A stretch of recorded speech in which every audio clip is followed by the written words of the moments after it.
As some of you may already know, we got our hands on the Asus Zenfone 5 yesterday. The device is still a prototype and the hardware as well as software will receive several improvements before it hits the market.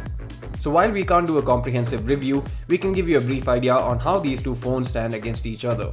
This is Sandeep from RevAtlas. Let's dive right in. I'll start off by saying that these two devices are as different as they're similar. The similarity lies in the fact that they are both powered by the new Qualcomm Snapdragon 636 octa-core processor with Cryo cores, and they come with 64 gigs of onboard storage along with either 4 or 6 gigs of RAM. That's where the similarities mainly end. The designs are quite polarizing. The Redmi Note 5 Pro has an industrial design with a metal body that feels rugged and more tough, but not as refined as the Zenfone 5. The Zenfone 5 body features a more premium dual glass design that sandwiches the aluminum frame. The trade-off is of course a back panel that is more delicate and prone to fingerprints, but each will find its share of suitors. The Note 5 Pro got rid of the capacitive keys in favor of the on-screen keys, especially since the new 18:9 aspect ratio display also resulted in bezels being reduced. However, the Zenfone 5 has even more minimal bezels as a result of its 19:9 aspect ratio display with a higher screen to body ratio. As a result, the Zenfone 5 is shorter and slimmer than the 5 Pro despite having a larger screen, but a tad bit wider than the 5 Pro.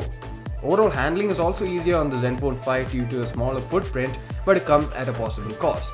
The cost being the notch. It's a hate it or like it situation, and I personally am not a big fan of it either, but it's a stepping stone to a truly bezel-less future. The display on the 5 Pro is a step up compared to its predecessor and most Redmi phones, especially in terms of sunlight legibility. However, it doesn't feel as sharp or as accurate compared to the Zenfone 5. There is a chance that the Zenfone 5 screen could get even better with hardware improvements and software tweaking that lies ahead. The Zenfone 5 is running on Android 8.0 Oreo, albeit a beta build, so we can't do a performance comparison, but it'll still ship with Android Oreo out of the box. The 5 Pro is on Android 7.1.2 with MIUI 9. They both have hybrid dual SIM slots with 4G LTE and VoLTE. The Note 5 Pro has a micro USB port at the bottom, while the Zenfone 5 actually has the new USB Type-C port. Aside from the resolution on the main camera, the camera setups are very different. The 5 Pro has a primary 12MP Sony IMX486 with f2.2 aperture, 1.25 micron pixel size, along with a 5MP depth sensor with f2 aperture and 1.12 micron pixel size. The Zenfone 5 has a 12MP Sony IMX363 with 1x2.55 sensor size, 1.4 micron pixel size, f1.8 aperture, as well as a secondary 8MP wide-angle camera with 120 degrees field of view, f2 aperture, 1/4 sensor size, and 1.12 micron pixel size. The 5 Pro is a beast when it comes to the camera. We all saw that. However, Asus also seems to be quite confident on the performance of the cameras, and judging by the samples, we are quite impressed as well. Here are some samples for both just for comparison. They may give you a rough idea, but expect the image quality to be improved further on the Zenfone as it goes further into development both in terms of hardware and software.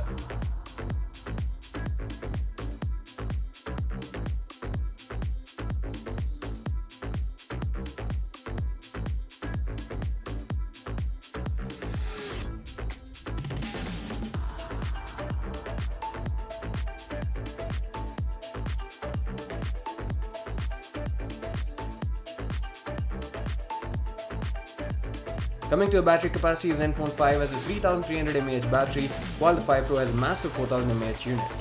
We know that the 5 Pro can last a whole day of use comfortably, but with a lesser capacity as well as larger screen and more pixels, the Zenfone 5 does have a big challenge to live up to.